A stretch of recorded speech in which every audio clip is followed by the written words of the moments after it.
Hello everyone and welcome back to Let's Play Dark Cloud 2. Last time, we made our way a little bit further into the woods and went over the NPCs that we currently have at our disposal. Last episode, I said between episodes I would do a bit of grinding. And, as you can see with Cedric in our party, I've decided to grind up the Ripod Max's wrench. This, as you can see, I found quite a bit of stuff rerunning levels for grinding. I found 3 whole new wrenches, and another sword for Monica. Crap ton more gems, a few more decorations. Decorations? Playing way too much Monster Hunter. A few more gems. So yeah. This one right here is actually Max's original wrench, but I wanted to get into something with you. Just to show how powerful that this grinding actually is. I started grinding this out when Max's original wrench was still at +4. So this has gotten 4 levels on it. It has 35 synthesis points. That's including the 6 that he got from Monica. And as you guys know, I have not used any crystals and synthesis points up to this point. But don't worry, you might be wondering. You have stats in random stat places. Yes. This is another reason why you want to grind using Cedric for wrenches. With every level, you have a chance to get a random stat upon leveling up. While not the greatest way of leveling up, you're also getting extra synthesis points. Now, currently, Cedric is giving me 2 experience points per level. So that's 8 points from Cedric, 6 points from Monica, making it 14 points altogether. So without any of that, this weapon would currently be at 21 battle point. Or synthesis points. This is another wrench I picked up just to demonstrate how many points you get if you go from like level 0 to level 8 with Cedric. As you can see, his stats are a little bit different because he got a couple other random stats. But without the 6 points from Monica, this is at 33 from being a bottom. Including the 14 points altogether from that, had I chose not to level it up with Cedric at all, it'd be at 21. So yeah, it's... While this one technically has less, there's 14 points that normally wouldn't be on a weapon had I not chose to grind with Cedric, and had Monica not given it 6 extra points. So grinding with a character that buffs your weapons is considerably better than not grinding. But why did I grind up 2? Well, as we're about to get into, there are multiple legendary weapons for each character. And I am going to use both, or all of them. However, that is not in particular why I chose to grind up 2 here. I will be grinding up multiple weapons together in the future for such a reason. Here it's not the case. Here I want to show you something a little bit special. Also, if you're wondering why I didn't go to level 10 like I said I was going to, I realized that the Battle Wrench actually doesn't gain any more attack from leveling up higher. So while I still get synthesis points, its attack is capped at 20 until you build it up. So is the damage output really worth the grinding? Not really. So I kept going. So I stopped at 8. Almost 9 for this one in particular, because after I reached 8, there's just a couple more enemies to kill, so I decided to do it all with the wrenches I was doing. But this wrench has more SP, thanks to everything that happened with it. So I'm going to use this weapon as the example. If I really wanted to right now, I could build it up to the true battle wrench. I am not going to do that with this weapon. For this weapon,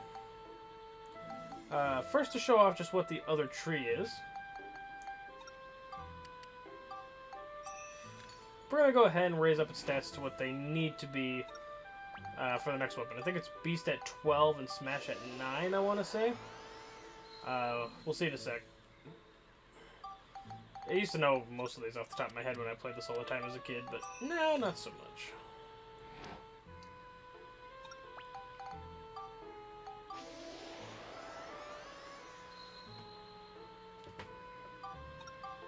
So now we have unlocked the drill wrench. This is actually a very important early game branching tree. You do not want to build it up to the drill wrench here if you want the most out of your weapon. While it is stronger than the true battle wrench, you lose out on quite a bit of stuff if you decide to do it this way. And I'll show you what I mean in a second. But for now, we have 28 more points to spend. I am going to look up the weapon trees real quick, because I don't remember them all off the top of my head. And I'll be right back with you and we'll continue on with what we're doing. Okay, now that I got that all looked up again. I should have did it all before I started recording, but hey, here we are. We are going to get into slight spoiler territory for endgame weapons. So if you don't want to know what any of the endgame weapons are, what stats you need to go for, Thorn, if you could, please include a link that skips over that stuff, or maybe just to the end of the tutorial altogether. Because I'm not sure how much I'm going to talk about. I didn't quite have a plan for what I was going to filter for this. So if you wouldn't mind going on to that, that would be splendid. Okay. But that being said, Max has 3 legendary weapons for his wrench class. Sorry, 4 legendary weapons for his wrench class. One of them is completely separate, but you can get to just about all of his legendary weapons from the wrench. There is one that you can't, you need a different tree for. And then the separate one, of course.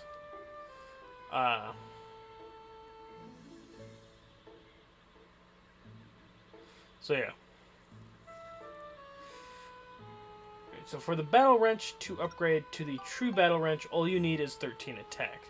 To get to the drill wrench, you need 15 attack, 9 smash, 5 beast. My bad, I went a little too high with that. So yes, the drill wrench is technically more powerful, but like I said, you don't want to do that.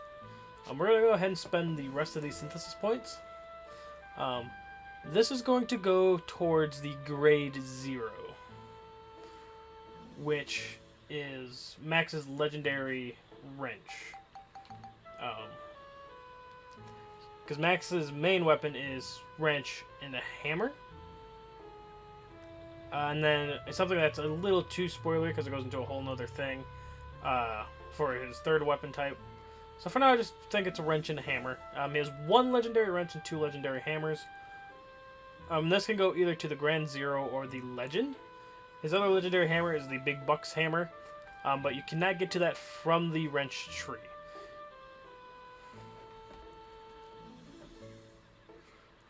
So for the Grand Zero, you need a total of 135 attack, 90 flame, 135 lightning, and 135 beast. So with the 28 points that we have, how much flame does it currently have? 3? Alright, so we're just gonna go 5 for now. We're gonna get as many points into this as we can.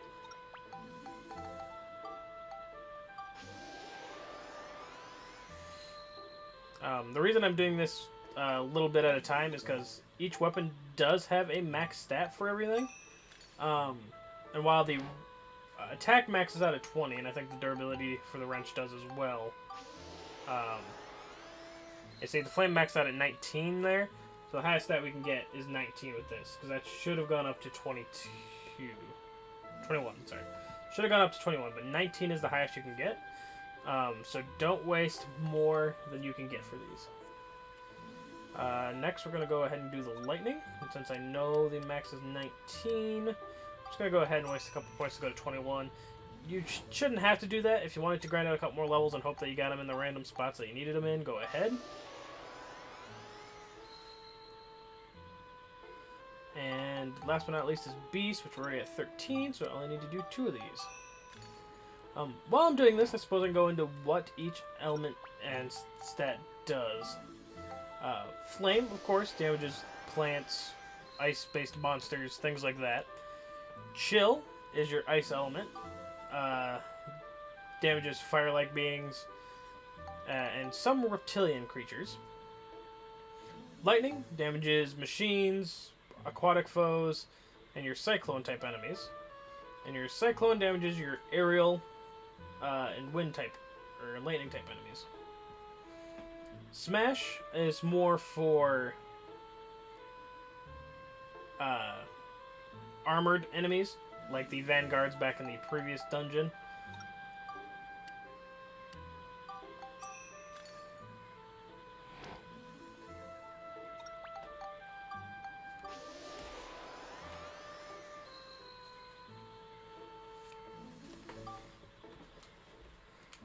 Exorcisms for the undead, like the undead soldiers that we've been facing up to this point. Beast is for like the rats that we'll get at, and other things that we'll get into a little later on. And scales are for like the turtles that we've seen in the last dungeon and things like that. So everything in the game usually has at least 2 weaknesses, one for an element, one for whatever creature type they are.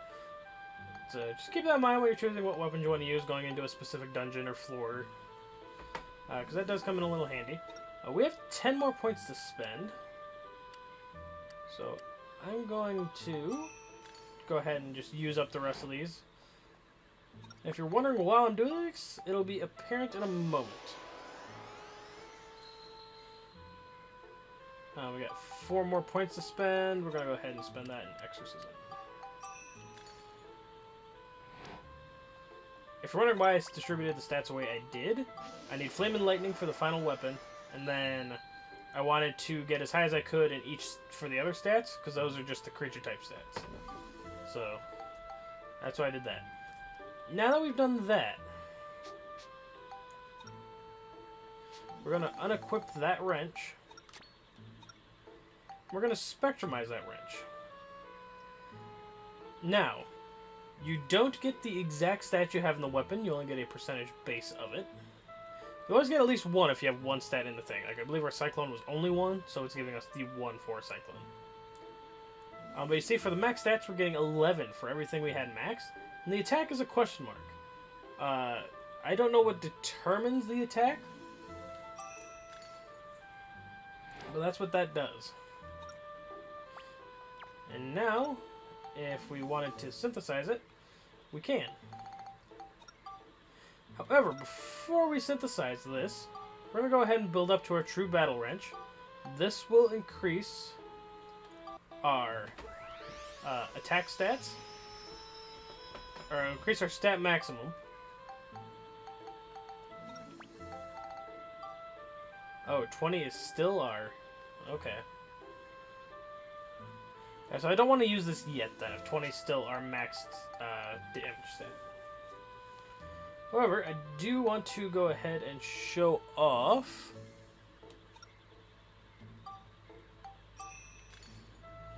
We're running low on 100 crystals here. I might have to use something else for it.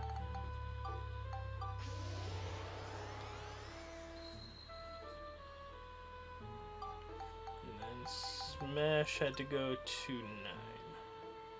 Just 2 of these. The max stats for this are higher, except for attack, I do believe.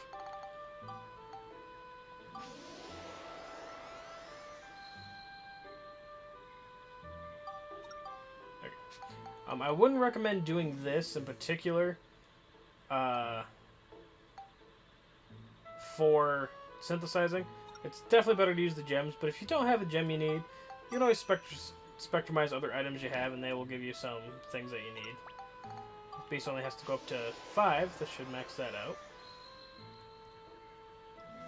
Yep. This goes to the drill wrench. The reason I say wait on going to the drill wrench straight from that wrench is you can get a lot more synthesis points from this. So, if you really wanted a lot more synthesis points, which I personally do, we're going to go ahead and get some more levels for this. But while we're at it, we're going to go ahead and talk about Max's gun here. I don't plan on building him up quite yet, because like I said, I do want to get a few extra points from getting it to a higher level. However, Max has 3 legendary guns. He, however, has 4 gun types. There's the single shot gun, which the classic gun is. The grenade launcher. Then the multi-shot gun. The reason that there's only 3 gun damage types, though, is because it is the same damage as a single shot gun, but it is, in fact, a machine gun. They function very differently. Unless you have really high durability,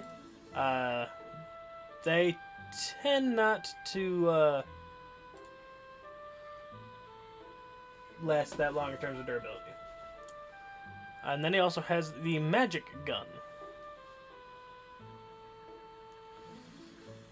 The magic guns turn into the supernova, the single shot or multi-shot machine gun turns into the last resort, and the rocket launcher turns into the Sigma bazooka. All of these require massively high stats. For example, the supernova requires an attack of 135, a cyclone of 90, a lightning of 135, a smash of 135, an exorcism of 135, a beast of 126, and a scale of 135. So yeah. Supernova is the hardest one to get, especially from the weapon that's before it, not requiring nearly as many stats, but is easily the strongest gun in Max's arsenal. The last resort's a bit easier to get, and the Sigma bazooka is the easiest of the 3 to get. But a lot of things later in the game resist the Sigma bazooka, so take what you will. I should also point out that Max doesn't have a single weapon that branches off into 3 different branches. All of his weapons are 1 or 2. When we get into Monica's stuff, you'll notice that she has considerably more 3-branch options. As for what I'm going to take this gun to,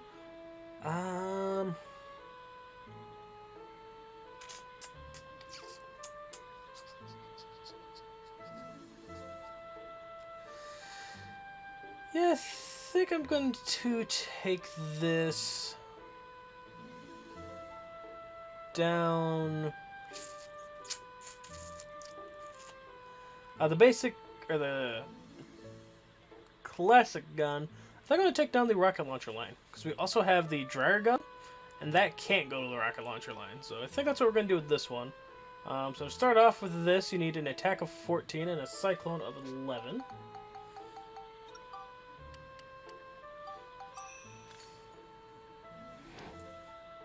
Also, there's a little graphical glitch on the PS5 apparently if you watch as the gun spins around. Not sure what that's all about.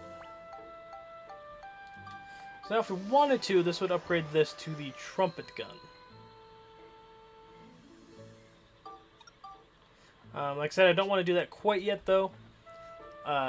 Then, if you wanted to put extra points into it right now to go to the grenade launcher, you would need Flame of 14, Cyclone of 19, and Smash of 19 with an attack of 23, which the classic gun can't get up to, so you will have to upgrade it before you can finish the attack. But if you wanted to keep it to the single shot line, you have an attack of 22, a Cyclone of 19, and an Exorcism of 14 to upgrade it to the Belcher. But that's going to be it for Max's stuff for now. We're going to go ahead and talk about Monica. Monica is a lot more complicated when it comes to her weapons.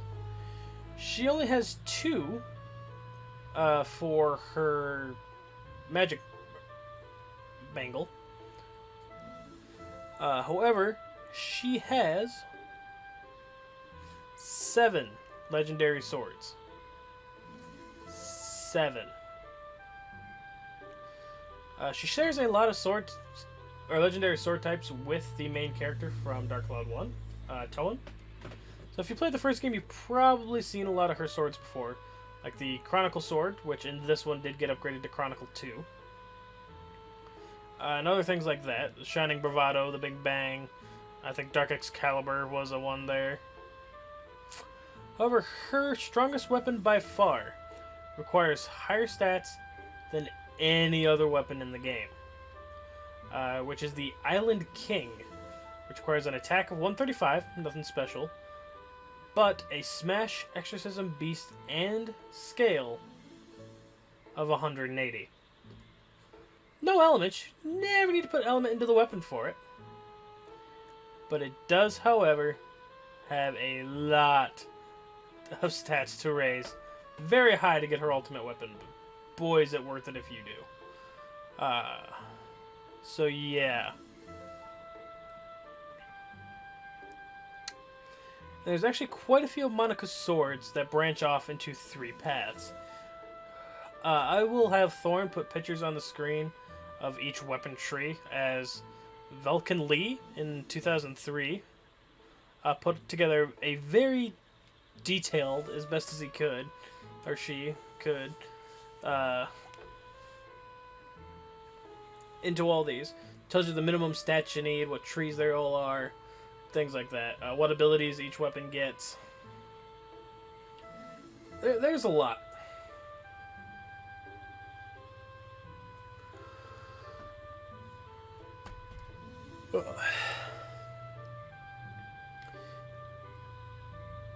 And this being the longsword,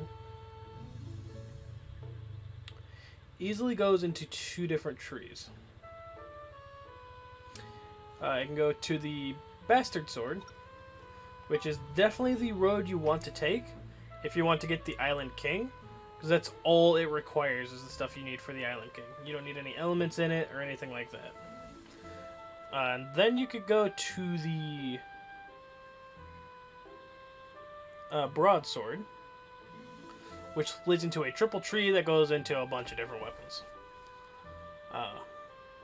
I will say that if you go into the Bastard Sword, you will only have 1 more chance to get out of the Island King line. Otherwise, you will be stuck getting only the Island King if you choose this path. And by 1 more chance, I mean the very next weapon. The Bastard Sword can either turn into the Shamshir or the Sandbreaker. Which, even if you follow that path, there's another tree that gets you to the Island King. So, yeah.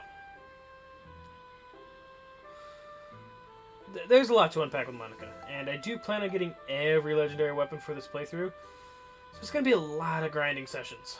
Because Monica's going to take quite a while. I don't, however, intend to have multiple weapons for her, or at least not a weapon for every legendary weapon, until very close to the end of the game. I'll probably only have 2, maybe 3. Yeah, probably 3. 1 for the Island King, 1 for my favorite weapon, and then 1 for a more elemental-based weapon. So, yeah. I think that's what we're going to do with that. But we're not going to be doing Monica's sword stuff right now. A lot like Max's gun and her bracelet, is a specific thing I want to wait for before I start leveling up too much. So, we have a long ways to go before we get too far.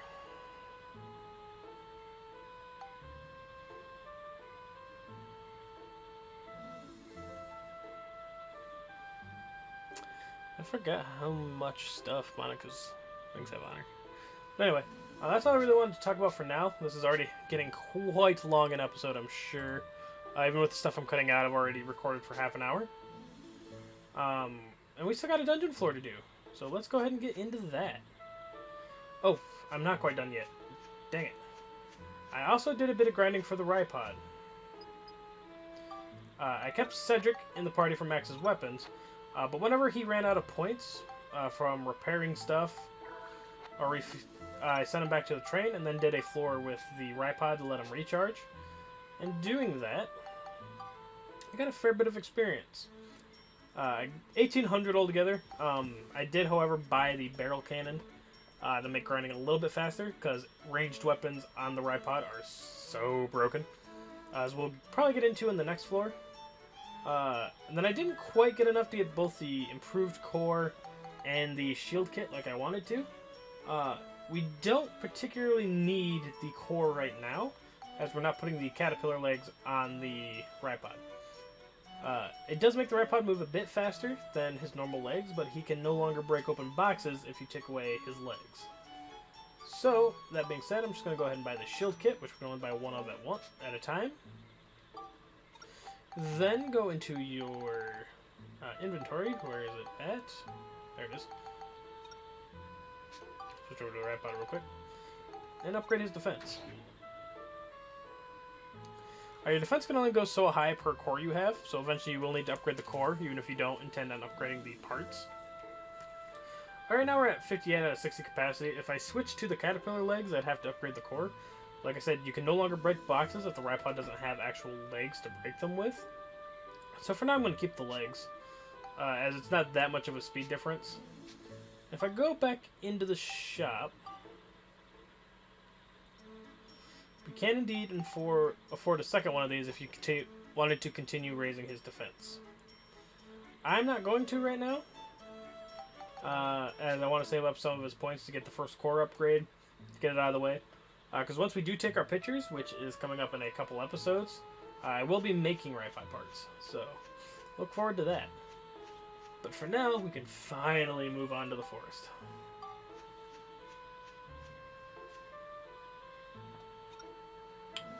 Rolling Shells. Attack and defeat all enemies using only Monica's magic. Normally, I wouldn't mind going for the medals right now, but like I said, I want to hold off on getting any points at all for Monica's Broussard. So, like I said, I'm going to try avoid getting too much experience before Chapter 3. And it'll be very apparent as to why when we do get there.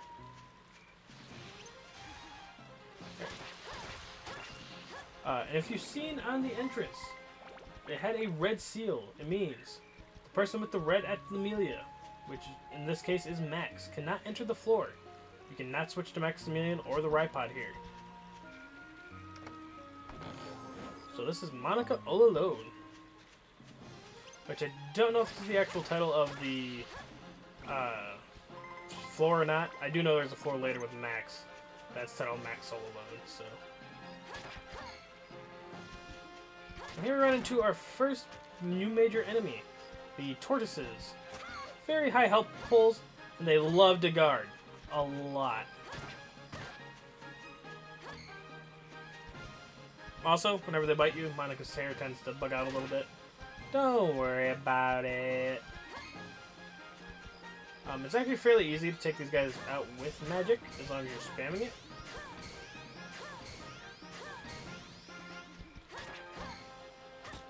And the only time they like to not have their guard up is when you're attacking it, or when they're attacking you. So, yeah, these guys are a pain to deal with. At least they don't roll like the other turtles. These guys, however, do have a fair amount of weaknesses. Go ahead and put all these on Monica. They are weak to scale, I believe, because they're aquatic monsters. They are weak to smash, because they are armored. And then as for an element, I believe they're weak to lightning, because they are aquatic. When the thing comes up on page, you can double check my facts. Actually, you know what? We're going to check right now that we've actually defeated one.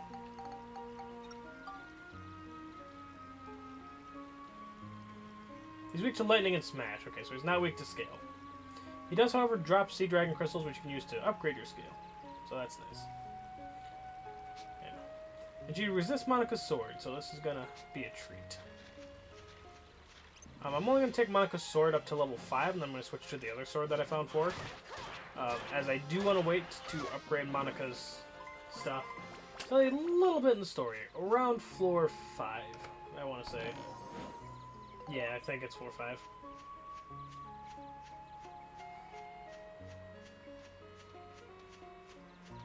Because then we unlock something for Monica, which makes leveling up her swords a bit better. So, because I think it's floor 4 where we do the one thing. Yeah, I want to say floor 5. That's my prediction. Is by floor 5.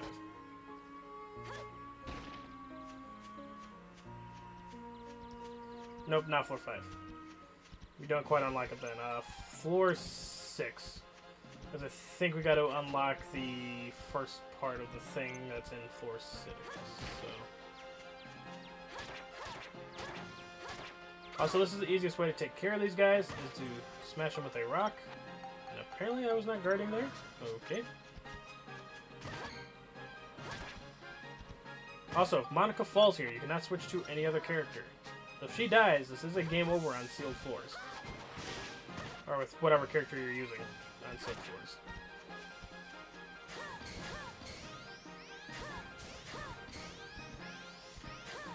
And non-charged magic doesn't hurt this guy.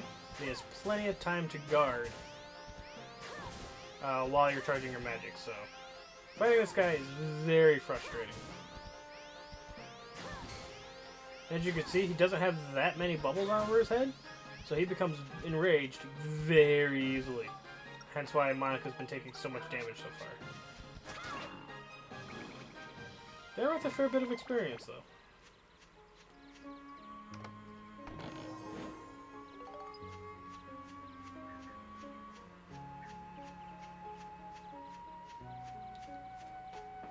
This will be the last episode I record for the session. Like I said, I'm going to be doing 2, sometimes 3 at a time.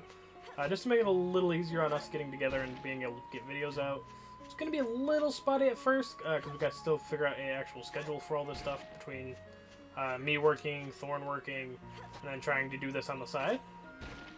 So, hopefully here shortly. Ooh, absorption coin. That's actually a really good coin. We'll be getting into coins a little bit later, as we do need to save a couple in particular. The absorption coin isn't one of them, but I want to make sure I don't use any before we actually get into it.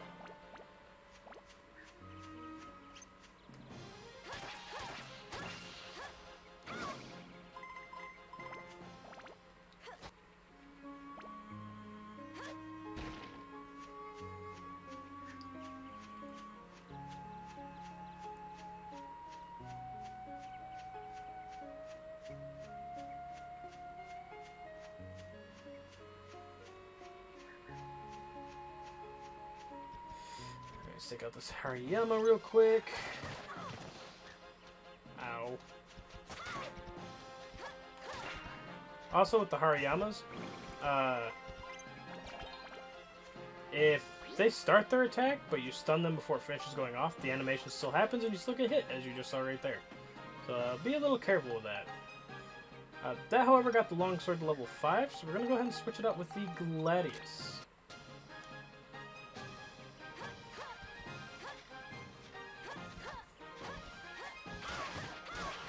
As you can see, the Gladius is one of the different sword types. Being such, it has a different attack combo than the Monica sword that I showed off before. Before it was a basic 6-hit that ended in an uppercut. With the Gladius, it's a 6-hit combo that ends in a spin. And her forward combo is a 3-hit, or 3-attack combo. I do believe the spin here does hit multiple times on an enemy that's close enough for it. So yeah, Monica's weapons do behave a little bit differently depending on which ones you are using. I'm getting a lot of power crystals from this dungeon. How many are we up to now? 6? Dang. Again, I don't recommend using those, because if you're going for the maximum amount of synthesis points, you're not going to need to keep using them. I used that one rock over there, didn't I? Specifically saved it for this part right here. Oh well. However, this sword's going to be a bit weaker in terms of attack because it's not leveled up at all. So it's going to be a little harder to beat this guy. For that reason... Oh, also, I forgot to mention, if you're wondering why I have so much money and no bombs, it's because I sold the bombs. It's a good way of making money early game, and I decided to keep selling them because I was going in and out of floors constantly while grinding. So yeah. Defeating an enemy with an item causes both your weapons to get experience. So I wouldn't recommend doing it that often if you're trying specifically not to level up an item like I am. We will eventually be coming back to do all enemies in Monica's magic at some point. It just won't be anytime soon. Like I said, while Monica's magic is easily the strongest damage output thing in the game later, currently it is not. So... Don't.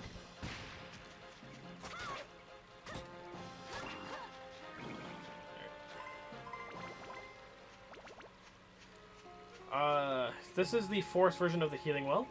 I think I said it when I came up in the underground water channel. But for those of you coming right off Dark Cloud 1 or trying Dark Cloud 2 for the first time, those are not infinite heals like they are in the original game, so keep that in mind. Oh, thankfully all flowers.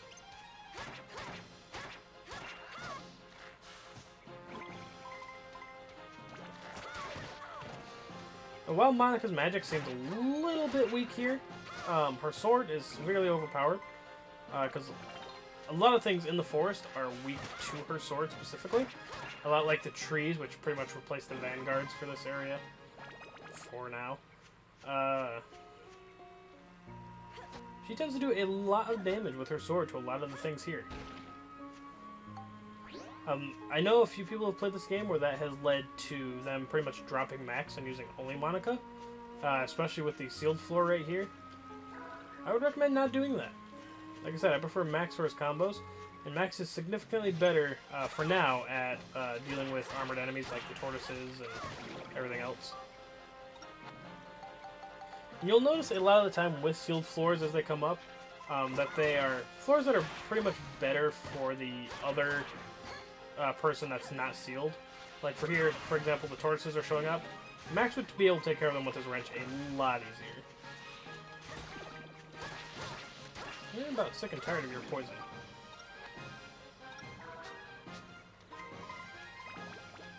Alright, come here, flower. That guy right there. I stunned him before he actually got the attack off, but the animation still happened. He was sidestepping my attacks. Clever girl. And that is our last spread, but I don't think we have too many enemies left. And it looks like it's just a flower and a Skelly Man, so...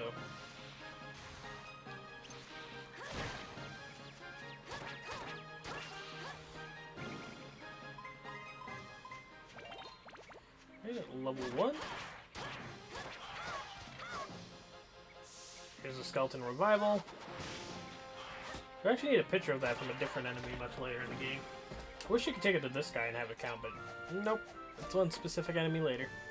Looks like we got Or it might be this guy. Hell, I don't remember. It's been a minute. I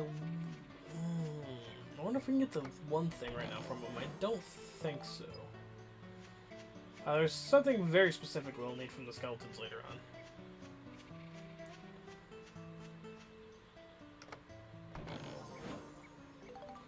Got the map. Didn't need it. I didn't realize I didn't have it already, or else I wouldn't have grabbed the chest. But yeah, that's pretty much going to do it for this episode, guys. If you enjoyed it, please leave a like. If you really enjoyed it, feel free to subscribe. And in the next episode, we're finally going to move on into this... progressing the story more. I do believe. As for the question of the day, the first two were people who've played this game before. So I guess the question of the day will be for people who haven't played it. Do you like what you've seen so far? Would you play it yourself? Also, before grinding, I made a separate save slot. That's what I was at before the grind. So the grind, including this episode, did not take that long. It actually only took about, that's about 3 hours there. Actually, it took about 2. I stopped and took a break to eat and stuff in between, and that took up about an hour with everything I ended up doing. So yeah, it was only about 2 hours worth of grinding to get both wrenches up there and the ripod. Okay, yeah. So in the next episode, we'll be continuing with the story. We'll see you guys then. Take care.